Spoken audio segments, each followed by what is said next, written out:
நந்தனம் அரசு கல்லூரியில இளம் பெண்ணுக்கு நடந்த பாலியல் வன்கொடுமை. நந்தனம் அரசு கல்லூரியில கேன்டீன்ல இந்த பொண்ணு பணியாளரா வேலை செஞ்சுட்டு இருக்காங்க.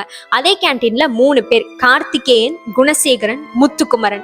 கார்த்திகேயங்கிறவரு ஆட்டோ ஓட்டுநர் அப்படின்னு தெரிய வருது. குணசேகரங்கிறவரு அந்த கேன்டீன்ல குக்கா வேலை செய்யறாரு அப்படின்னு தெரிய வருது. முத்துக்குமரங்கிறவரு அந்த கேன்டீனை ரன் பண்ணிட்டு இருக்காரு. 10 வருஷத்துக்கும் மேல கான்ட்ராக்ட் பேசிஸ்ல ரன் பண்ணிட்டு இருக்காரு அப்படின்னு தெரிய வருது.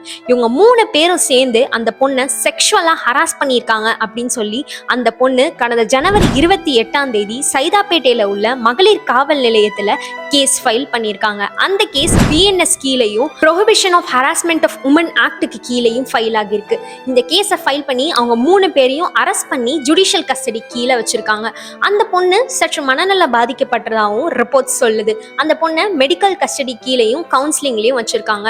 இவங்க 3 பேர்கிட்ட இன்வெஸ்டிகேஷன் நடந்துட்டு இருக்கும் போது இன்னைக்கு என்ன தெரிய வருது அப்படின்னா, அதாவது ஜனவரி 31 என்ன தெரிய வருது அப்படின்னா, இதுல 3 பேரும் மட்டும் குற்றவாளியா கருதப்படல. 4வதா ஒருத்தவர் பாக்கியராஜ்னும் இந்த செக்ஷுவல் ஹராஸ்மெண்ட்ல இன்வால்வ் ஆகியிருக்காரு அப்படின்னு தெரிய வருது. அவரும் கேன்டீன்ல வேலை செய்யற ஒரு பணியாளர் தான். அவரும் இந்த அஃபென்ஸ்ல இன்வால்வ் ஆகியிருக்காரு அப்படின்னு தெரிய வருது. ஸோ இன்னும் போலீஸ் ரிப்போர்ட்ஸ் அண்ட் இன்வெஸ்டிகேஷன்லாம் தெளிவா வெளிவராததுனால என்ன நடந்திருக்குன்னு முழுசா தெரியல. ஸோ இதெல்லாம் ஒரு பக்கம் இருந்தாலும் தொடர்ச்சியா இதே மாதிரி நிறைய பாலியல் வன்கொடுமை நடந்துகிட்டே தான் இருக்கு. ஸோ இதெல்லாம் தடுக்கிறதுக்கு நம்ம சமூகமா சேர்ந்து என்ன முறையை கையாளணும்னு நீங்க நினைக்கிறீங்கன்னு மறக்காம கமெண்ட் செக்ஷன்ல சொல்லுங்க.